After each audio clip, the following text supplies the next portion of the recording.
Now, the Aldahni Garrison is a depot for supplies, weapons, and the payroll for the entire Imperial sector. All to protect this runway opening, the flight deck of a single MAX 7 Rono freighter. We're taking crates of payroll from that room, loading the freighter, and escaping out of the runway tunnel. Obviously, it's not to scale. Just what are you after? You'll be taking us to the payroll vault. I don't control the vault! One path, one choice. We win, or everyone dies. Starts now.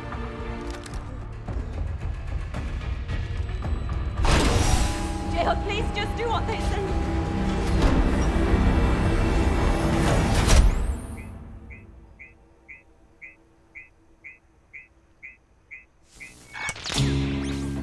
Hello, and welcome to update number 9, or Aldahni update number 9. Little bit to go over this time. So first off, you'll notice that the lettering is different. I actually was able to get in that parts order, or that parts order came from LEGO in between the last update and now. And so I was able to redo all of the titles on the frame, and I think that looks quite a bit better. It takes a lot less squinting to be able to read it.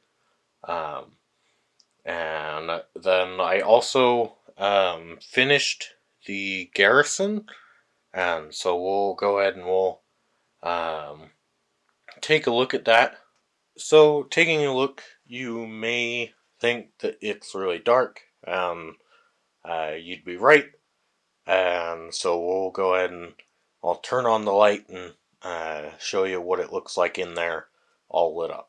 So as you can see, it's a little brighter in there. It's still relatively dark, but that's also a little due to the camera.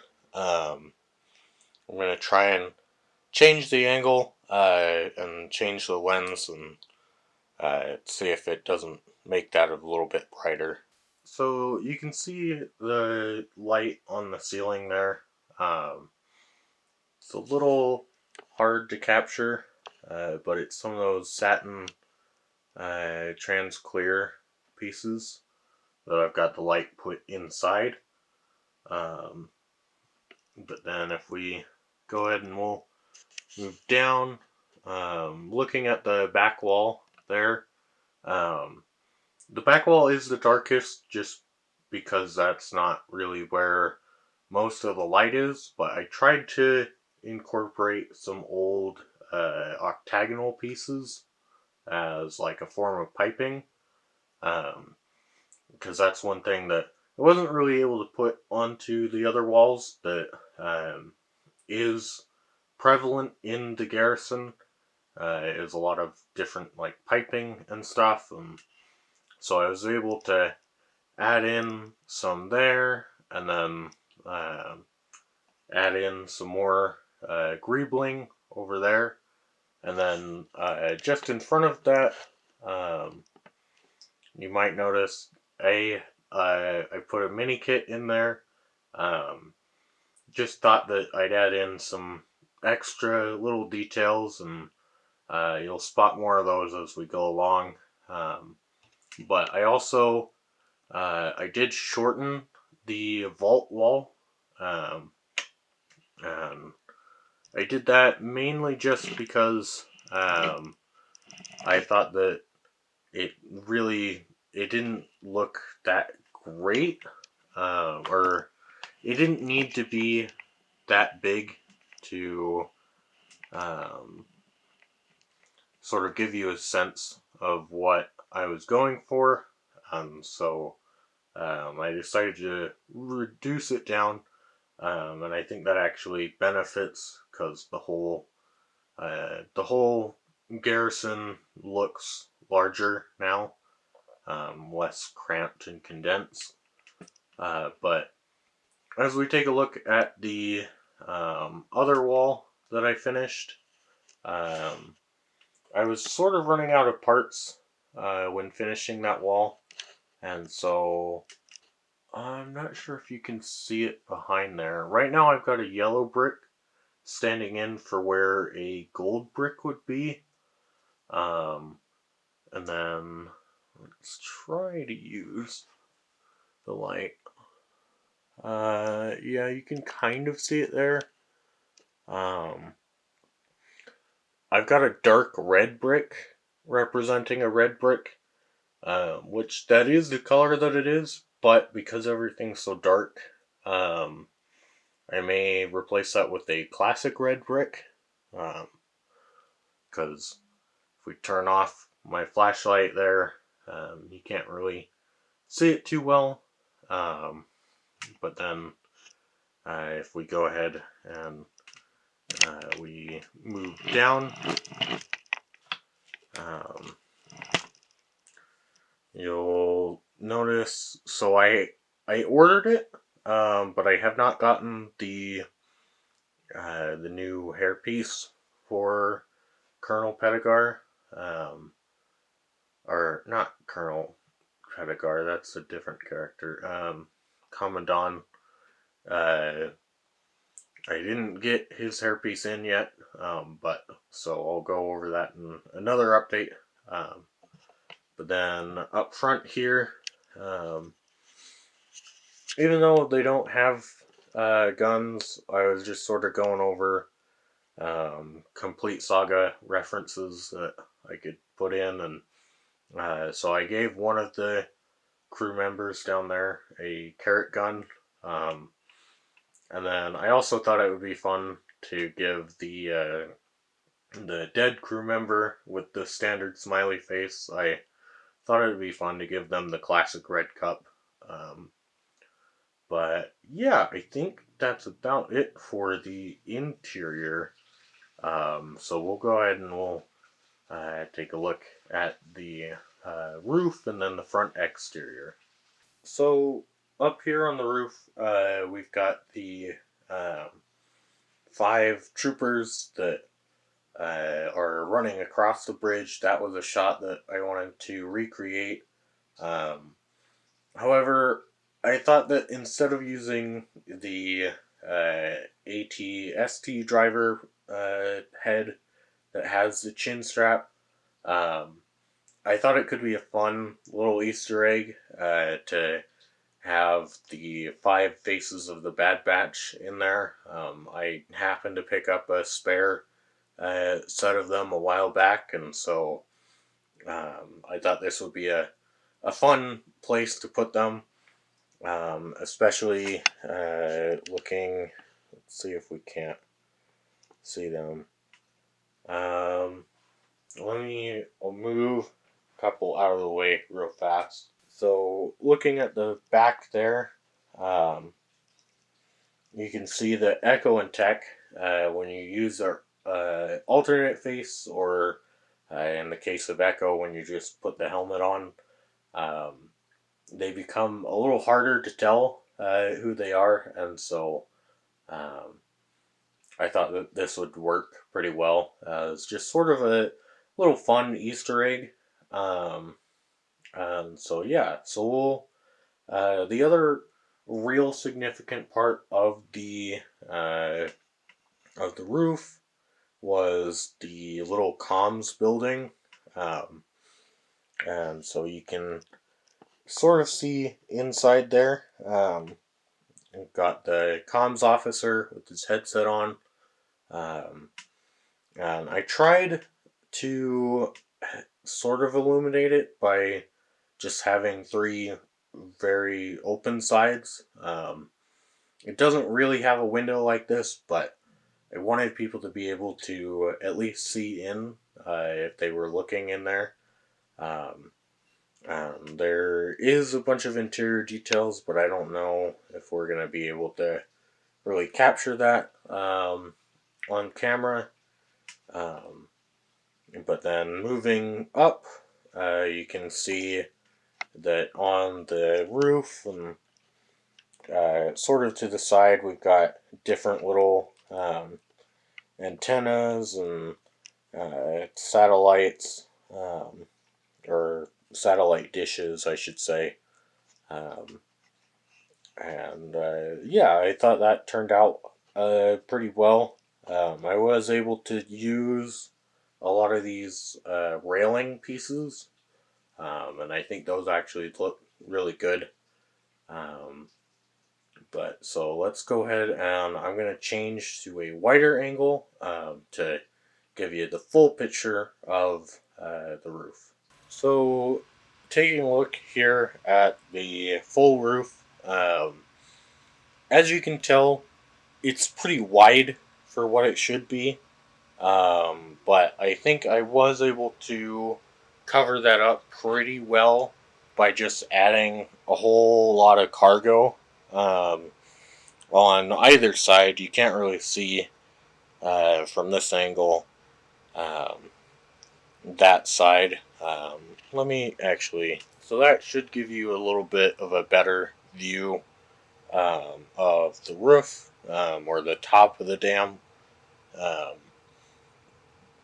Again, I think I did a pretty good job of making it appear more narrow uh, by using a whole bunch of cargo, which there is a whole bunch of like boxes and stuff up top in the show. Um, but yeah, one other little detail is over here. I've got a black tile on top of a glow in the dark white plate. That's to represent the little the jamming device that Cinta and Vel put on the side of the comms tower. Um, and so I thought that would be a fun little detail to include. Um, and then you've got way in the back there, you've got a little gunner. Um, and then, you've just got like a character looking out at the eye, and just a whole bunch of different box designs, pretty much. And then here at the, I guess, the base of the dam, or at least on this side, uh, it's fairly simple, fairly repetitive, but I just used a whole bunch of these slopes to sort of give an illusion of like a water flow thing. I don't know too much dam terminology, but I'll try my best. And then we've got this whole level of lights down there, and then towards the back there, we've got um, the little ladder that Cinta and Vel climb up. And then I did switch out the dolphin for just some random guy just sort of swimming in the lake. Again, don't know if he'll stay there permanently. Probably will, but we'll see. And then I did also, just while we're here, I switched out the torso on Cinta and Vel, and so it's the Winter Soldier torso, um, except I switched out the arm, of course, and I think that actually works better. It gives it more of a unique look rather than just being a first order like officer. And then I also did I put a couple of the TIE fighters at unique angles just to try and diversify the look and also try and show off more of the TIE fighter than what you would see just from like forward looking. And it is kind of interesting to me because I was looking at it and it's not really what I intended to do, but it does almost look like a I forget what you call them, but those illustrations that show basically multiple frames of an object in motion, So that's kind of what that looks like between 1, 2, and 3. Not what I really intended to do, but it just sort of turned out that way. But let's go ahead and we'll take a look at the front of the Garrison. So I'm going to try and give you the best look at the front of the Garrison as I can. It's kind of difficult right now, just because of the setup. It's not real great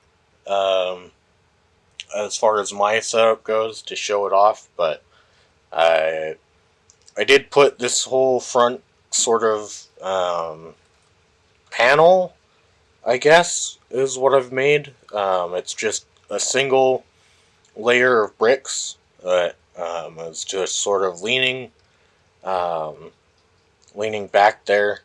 Um, I think that works really well for accomplishing the front shape of the dam.